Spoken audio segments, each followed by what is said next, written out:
안녕하세요 여러분, 세법개론 수업입니다.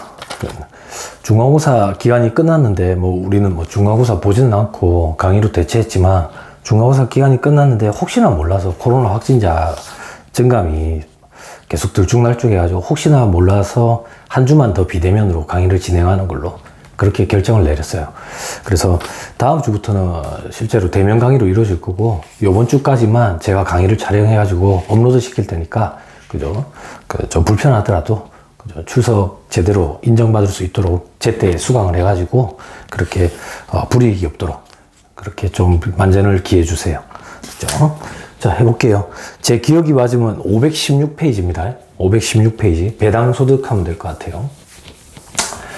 우리 지난주에 이제 소득세법 들어가가지고 소득세법 하기 시작했어요. 그래서 소득세법에 이제 종합소득, 퇴직소득, 양도소득 이렇게 분류과세를 한다더라. 그때 종합소득에는 이자소득, 배당소득, 이자, 배당, 사업, 근로, 연금, 기타 소득이 있었죠. 그때 우리는 이자소득을 살펴본 거예요. 그리고 오늘 배당소득을 살펴보고 금융소득 종합과세에 대해서 조금 얘기를 할 거예요.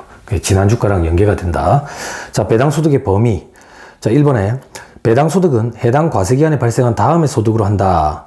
자, 법에 열거된 소득 외에 괄호 8과 같이 유사한 소득도 과세하는 포괄주의 과세 방식을 채택. 이자소득과 동일해요. 소득세법은 처음부터 끝까지 열거주의 과세 원칙. 그래서 열거되어 있는 소득에 대해서만 과세한다 그랬다. 그런데 신종 배당, 신종 이자소득을 포착하기 위해서, 그죠?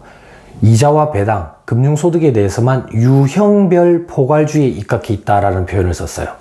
그죠? 그래서 이자와 배당 소득은 열거되어 있는 것 뿐만이 아니라 성격상 열거되어 있지 않더라도 성격상 이자와 배당 형태면 똑같이 과세하겠다. 그걸 유형별 포괄주의 과세 원칙이라고 표현했다. 됐죠? 자, 괄호 1번에 일반적인 배당. 내국법인 또는 외국법인으로부터 받는 배당이나 이익이나 잉여금의 배당 또는 분배금 돼 있죠. 이런 게 실질적으로 우리가 흔히 말하는 배당이에요. 회사에서 배당을 받는 거. 자, 동그라미 2번에 법인으로 보는 단체는 보지 말자. 그리고 동그라미 3번에 올해 개정돼가지고 내국법인으로 보는 신탁재산으로부터 받는 배당금, 분배금이 있는데 이건 법인세법 할 때 잠깐 소개를 해줄게요. 올해 처음 등장한 개념입니다. 새로운 개념이 등장했어. 법인과세 신탁재산이라고 해가지고 신탁재산을 그냥 법인으로 봐버리는 거야. 간주해버리는 거야. 어쨌든 법인으로 간주해버리는 그 단체로부터 우리가 배당을 받았다. 그것도 내 입장에서는 배당소득이다. 그 정도만. 자, 괄호 2번에 인정배당이라는 거는 법인세법에 따라 소득처분이 배당으로 소득처분이 된 건 인정이라는 말을 붙여서 인정배당이라고 한다. 우리 지난 시간에 인정이자 이런 표현을 드렸던 것 같아요. 그죠? 자, 괄호 3번에 의제배당. 의제배당은 법인세법에서 하는 건데 의제라는 말이 붙었죠. 배당이 아닌데 상식적으로 생각할 때 배당으로 봐서 같이 과세한다. 그 정도만. 그 정도. 자, 괄호 4번에 집합투자기구로부터 이익. 요거는 요런 개념이라고 생각하면 된다. 내가 직접 주식이나 채권에 투자하는 거 말고 내가 펀드 같은 형태를 통해 가지고 간접 투자를 해. 그 간접 투자 대신 해주는 그 단체를 집합투자기구라고 표현해. 그 집합투자기구에 내가 돈을 불입을 해. 그러면 이 집합투자기구는 여러 사람들한테 돈을 모집을 해가지고 그걸 투자를 한다고. 주식에 투자를 할 수도 있고, 채권에 투자할 수도 있고, 혼합으로 투자할 수도 있고, 거기서 투자해서 생긴 이익금 있죠? 그 이익금을 내한테 분배를 해줄 거라고. 그럼 내가 받은 그 이익금의 분배금, 그걸 배당소득으로 과세하겠다. 그 얘기예요. 자, 그리고 괄호 5번에 간주배당은 볼 필요 없고, 괄호 6번에 출자 공동사업자의 배당. 나중에 또 자세히 구체적으로 살펴보면 이 표는 그냥 하나로 요약된 거야. 잠깐만 언급을 하고 뒤에 가서 하나씩 살펴보자고요. 공동사업에서 발생한 소득금액 중 경영에 참가하지 않고 출자만 하는 출자 공동사업자의 손익분배율에 해당하는 금액. 내가 동업을 하는데 실질적으로 나는 그 경영에 참가 안 하고 내가 돈만 대줬다고. 돈만 대주고 그 동업자가 돈을 벌어가지고 내한테 일부 분배금을 줬어. 그러면 그건 사업소득이 아니라 배당소득으로 과세한다라는 거예요. 나중에 합니다. 자, 괄호 7번 볼 필요 없고, 괄호 8번 유사배당. 위의 소득뿐만이 아니라 성격상 위의 소득과 유사하면 다 배당소득으로 보고 과세하겠다. 이 조문 때문에 유형별 포괄주의에 입각해 있다라고 표현하는 거예요. 자, 괄호 9번 볼 필요 없고 넘어갑니다. 다음 페이지 1.2에 의제배당이 있는데 이건 여러분들 제가 법인세 수업할 때 의제배당을 강의할 건 아니에요. 의제배당이 양이 작은데 한 2시간 넘게 강의해야 돼요. 그거 하나만 가지고. 여러분들 이제 법인세법 강론 수업 시간에 그때 구체적으로 공부를 좀 하시면 돼요. 어려워요. 그러면 자, 518페이지에 집합투자기로부터의 이익 돼 있죠. 집합투자기로부터의 이익. 자, 신탁으로 인한 이익의 소득 구분은 다음과 같다. 동그라미 1번. 학술, 종교, 자선 등 공익신탁의 이익은 과세하지 않겠다. 비과세다. 동그라미 2번에 국내외로부터 받는 집합투자기로부터의 이익은 배당소득으로 과세한다. 그게 어떤 형태냐? 자, 오른쪽에 당구장 표시에 정리 한번 보세요. 정리. 사례를 통한 집합투자기로부터의 이익의 과세 방법도 있죠. 저만 그릴게요.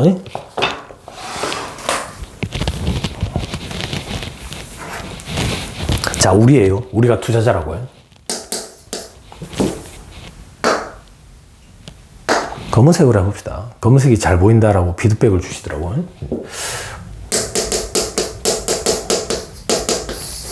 투자자인 내가 채권이나 주식에 직접 투자를 할 수가 있어.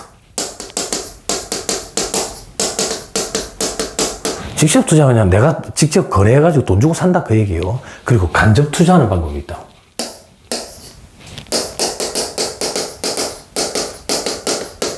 간접 투자. 이 간접 투자가 옆에 보면 투자 신탁, 투자 회사라고 돼 있죠.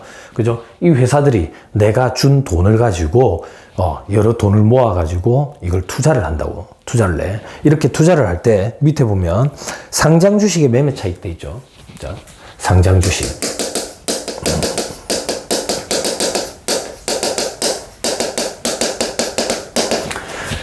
자, 내가 상장 주식을 매매하는 거래를 직접 하는 거라. 거기서 이익금이 생겼대. 이거는 과세하지 않아. 왜 과세하지 않는데? 열거되어 있지 않아요.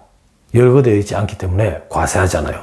그러면 내가 간접 투자를 해가지고 거기서 발생되는 상장 주식 매매 차익이 생기면 어떻게 하는데? 직접 투자하는 것과 과세 형평성을 맞추기 위해서 이것도 똑같이 과세하지 않아요. 됐죠? 결론을 기억해야 돼. 자, 하나 더. 자, 주식에 배당금도 있죠. 주식에서 배당금 받았어. 내가 직접 투자해가지고 배당금을 받지. 그러면 배당소득으로 과세해요. 간접 투자를 해가지고 그 간접 투자하는 그 집합투자기구가 주식에다가 투자를 해서 배당받은 게 있대. 그 중에 일부를 내한테 다시 분배해 준 거야. 그 소득은 똑같이 배당소득으로 과세해요. 자, 하나 더. 채권의 매매 차익, 매매 차손도 있죠.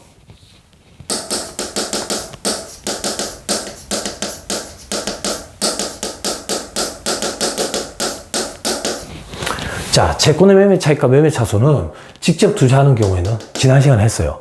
과세 제외예요. 과세하지 않았어요. 과세했던 것 같은데요. 환매 조건부 채권의 매매 차익에 대해서는 이자 소득으로 과세했었죠. 그걸 제외한 채권의 매매 차손익은 개인이 직접 거래하는 경우에는 과세하지 않아요. 그죠? 왜? 열거되어 있지 않기 때문에. 그런데 우리가 집합투자기구를 통해 가지고 간접 투자를 하게 되잖아. 그럼 이거는 과세를 해요. 뭘로? 배당소득으로 과세합니다. 됐죠? 자, 마지막 하나 뭐 있지? 채권의 이자.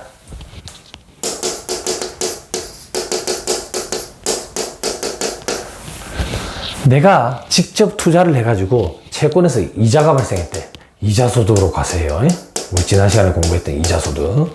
그런데 내가 간접 투자를 해가지고 간접 투자 업체가 그 채권에서 발생된 이자를 먹어가지고 내한테 분배금을 줬대. 그럼 똑같이 과세합니다. 과세하는데 이자가 아니라 배당소득으로 과세합니다.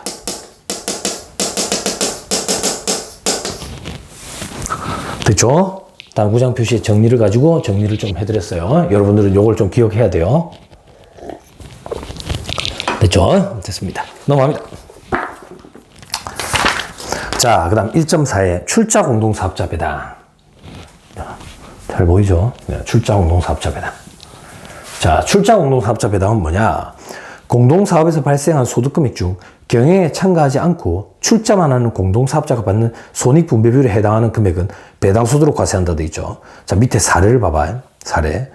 제조업을 경영하는 공동사업장이 있는데 A, B 둘이서 해. 근데 손익분배비율이 6대 4래. 그때 소득금액 1억 원을 분배하는 경우에 소득구분 방법도 있죠.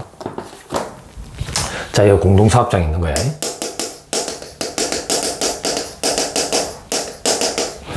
이 공동사업장에서 발생된 소득금액이 1억 원이 있고,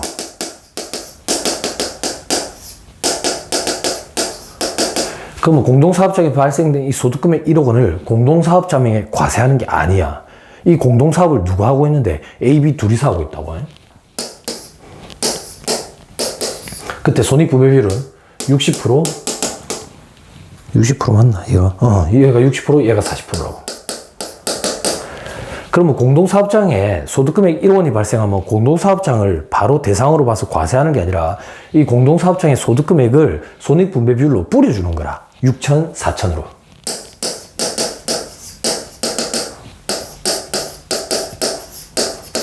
그러면 이 A, B는 이 공동사업장에서 발생된 소득 말고 타소득도 있을 거 아니야. 그죠? 그런 타소득을 다 더해가지고 종합소득세 확정신고를 하게 되는 거예요. 근데 여기서 포인트는 뭐냐면, 공동사업장에서 발생된 소득금액은 사업을 하면서 발생된 소득금액이기 때문에 사업소득이다, 그 얘기예요. 이건 사업소득이라고. 소득의 구분이. 근데 알고 봤더니 B는 실질적으로 경영에 참가하지 않고 돈만 갖다 대준 사람이야. 그러면 돈만 갖다 대준 놓고 소득금액을 4천만 원을 분배받았네. 그럼 이건 사업소득이냐? 그렇게 보지 않겠다, 그 얘기예요. 그럼 뭘로 볼 건데? 돈을 대주고 받은 이자로 보겠다. 배당으로 보겠다. 그 얘기예요. 그래서 배당소득으로 과세합니다.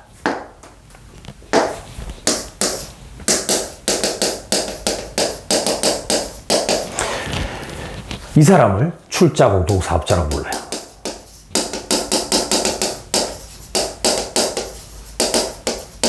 자, 그럼 이렇게 하는 취지가 뭔데? 잠깐만. 우리 종합소득에 이자, 배당, 사업, 근로, 연금, 기타 소득 있잖아. 그죠? 그때 이 소득금액은 총수익금액에서 필요경비를 차감해가지고 소득금액을 뽑아낸다고. 소득금액.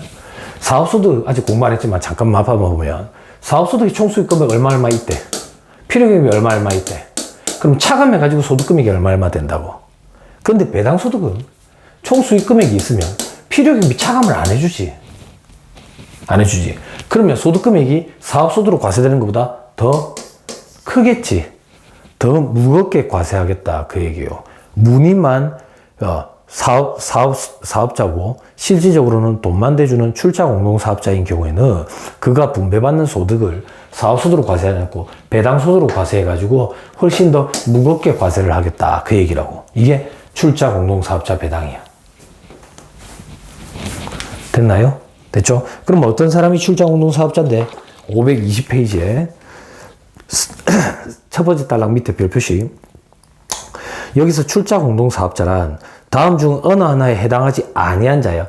어느 하나에 해당하지 아니한 자니까 어느 하나에 해당하는 자는 출자공동사업자가 아니란 얘기지. 됐죠? 방향 잘 봐야 돼.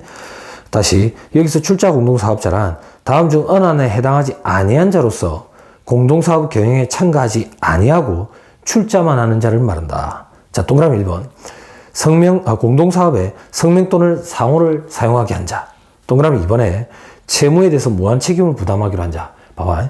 이름이나 상호를, 내 이름이나 상호를 사용하게 했대. 그죠? 혹은 내가 발생한 채무에 대해서 무한 책임을 부담한대. 무한 책임을. 그러면 내가 실질적으로 경영에 참가해가지고 책임을 부담하고 있다는 얘기지. 그런 경우에는 출자공동사업자가 아니다, 그 얘기요. 이런 형태가 아니라 실질적으로 돈만 갖다 대주고 경영에 참가 안 하면 출자공동사업자로 보겠다, 그 얘기라고.